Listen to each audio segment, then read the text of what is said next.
Cette nuit-là, le calife Haroun al-Rachid n'arrive pas à dormir. Il quitte sa couche, va réveiller Djafar, son vizir. J'écoute et j'obéis. Il va réveiller Masrour, son porte-glaive. J'écoute et j'obéis. Et tous les trois, déguisés en marchands, quittent le palais et entrent dans la ville. Djafar et Masroud connaissent très bien les habitudes du calife. Ils savent qu'il aime se promener de jour comme de nuit dans les rues de Bagdad, incognito.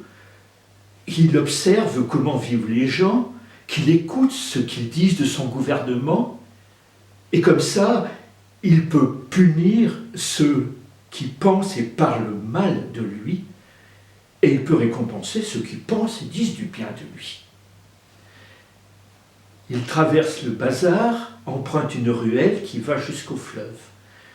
Et là, il voit venir à leur rencontre un vieil homme, un filet sur les épaules, un panier vide dans sa main. Il marche lentement en s'aidant d'un bâton et il fredonne « Jour de malheur, jour de misère, à quoi bon vivre sur cette terre ?» Quand il arrive à sa hauteur, le calife l'interpelle. « Homme, qui es-tu? Quel métier fais-tu? Et pourquoi vouloir quitter ce vieux monde? Oh, je suis un pauvre pêcheur, et je traîne ma vie comme un filet de pêche, sans pouvoir prendre aucun poisson, sans pouvoir nourrir ma famille, ma femme, mes enfants. Alors à quoi bon vivre? Mon pauvre pêcheur, écoute, aie confiance à la bonté du ciel. Tu vas me suivre, nous allons retourner au fleuve. Et là, tu vas jeter une dernière fois ton filet, et tout ce que tu prendras, je te le paierai 100 dinars. 100 dinars? Le vieux pêcheur, le visage réjoui, fait demi-tour et redescend la ruelle qui conduit au fleuve. Le vizir, le calife, le porte-glaive ont bien du mal à le suivre. Arrivé au bord de l'eau, le pêcheur lance son filet et il attend. Et puis, il tire, le filet sort de l'eau et dans les mailles, il y a un coffre bien fermé d'un certain poids. Tu vois, a dit le calife, comme convenu, ce coffre est pour moi et les 100 dinars pour toi.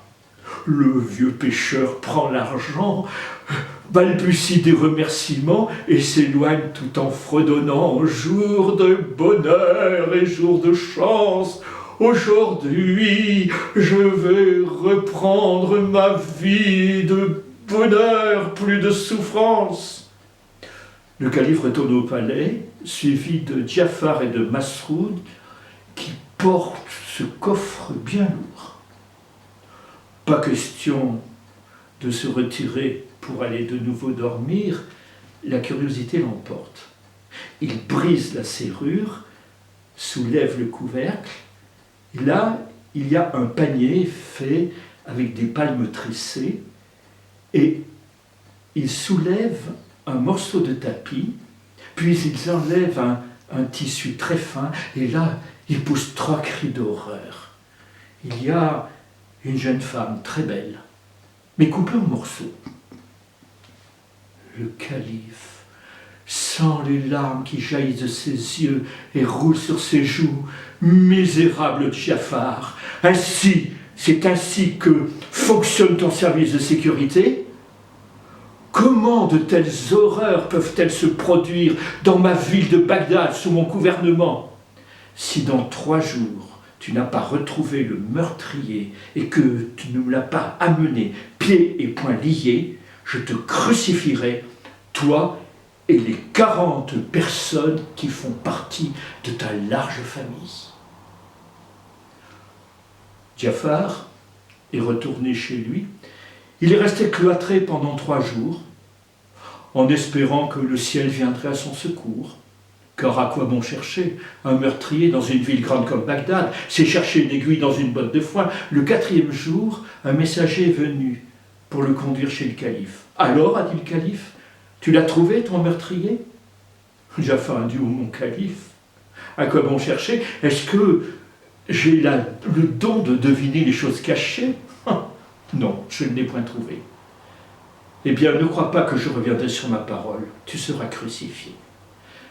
Et des héros sont partis à travers la ville pour annoncer aux habitants qu'ils pouvaient venir le jour même, à telle heure, devant le palais, assister à la crucifixion du vizir Jafar et de 40 personnes de sa large famille.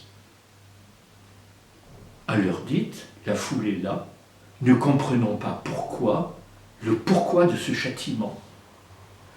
Hommes et femmes, vieillards, enfants, tous poussent des plaintes pour ce vizir qu'ils aiment, pour ce bienfaiteur du peuple, pour ce protecteur des pauvres. Le bourreau s'apprête à faire son office, quand tout d'un coup on entend un cri dans la foule. « Arrêtez! Arrêtez !» La foule s'écarte, en sort un jeune homme de belle mine, avec des beaux habits. Il est beau comme la lune en son 14e jour, et un grain de beauté sur sa joue gauche rehausse sa beauté. Et le jeune homme s'avance et dit « Arrêtez, laissez Jafar, notre bien-aimé vizir, libre. C'est moi le meurtrier, c'est moi qui ai tué cette jeune femme que vous avez trouvée dans un coffre coupé en morceaux. C'est moi que l'on doit punir. » Jafar est soulagé, mais quand il voit le jeune homme, il a un mouvement de pitié. Quant au bourreau, lui, il doit faire son travail, alors qu'importe, celui qu'on doit sacrifier. Il laisse Jafar libre et puis il s'approche du jeune homme. Mais à ce moment-là, on entend un grand cri dans la foule. « Arrêtez! Arrêtez !» La foule s'écarte. C'est un vieil homme qui s'avance. « Ce jeune homme n'est point coupable. Il veut se sacrifier pour moi. Mais le seul assassin, c'est moi qui ai tué cette jeune femme que vous avez trouvée dans un coffre coupé en morceaux. » Mais le jeune homme se récrie. « N'écoutez pas ce vieux, il a perdu toute sa tête. » Et les voilà qui se querellent. Le bourreau est bien perplexe. Qui doit-il crucifier? Et la foule est étonnée. Et Jafar finit par se dire qu'il faut qu'il conduise ces deux hommes, le jeune et le vieux, devant le calife. Ils arrivent, et là Jafar s'approche et dit au mon calife, « J'ai trouvé le meurtrier, c'est... » Le jeune homme fait un pas et dit, « C'est moi qui ai tué cette jeune femme. » À ce moment-là, le vieux se récrie, « Ne l'écoutez pas, il veut se sacrifier pour moi, c'est moi !» Et ils se mettent à se disputer, et le calife en a assez. Mais qu'on les crucifie tous les deux, et qu'on en finisse. Mais Jafar lui fait comprendre que ce serait commettre une injustice que de mettre à mort l'un des deux qui est certainement innocent.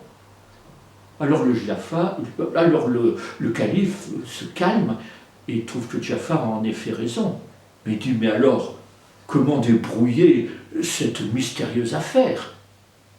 Le jeune homme lui dit, moi je peux vous prouver que c'est bien moi le coupable. Et il fait une description extrêmement précise du coffre, du panier, du tapis, du tissu léger et de la femme coupée en morceaux. Il est même capable de dire dans quel ordre il a placé les morceaux. Le calife n'a plus aucun doute. C'est bien ce jeune homme qui est le coupable. Il en est d'autant plus étonné quand il voit sa bonne mine, ses habits précieux, et puis la beauté de son visage. Il ne comprend pas. Mais jeune homme, pourrais-tu m'expliquer comment en es-tu arrivé à commettre cette action si horrible? Alors le jeune homme, en s'avançant encore, a dit au calife, si tu as des oreilles à me prêter, je veux bien te raconter mon histoire. À ce moment-là, le jour s'est levé, et Scheherazade a arrêté là son récit. Et le roi Schahriar il voulait connaître la suite de cette histoire. Il a attendu toute la journée, la nuit suivante, pour qu'il puisse apprendre quelle était l'histoire de ce curieux jeune homme qui avait tué une femme et l'avait découpée en morceaux.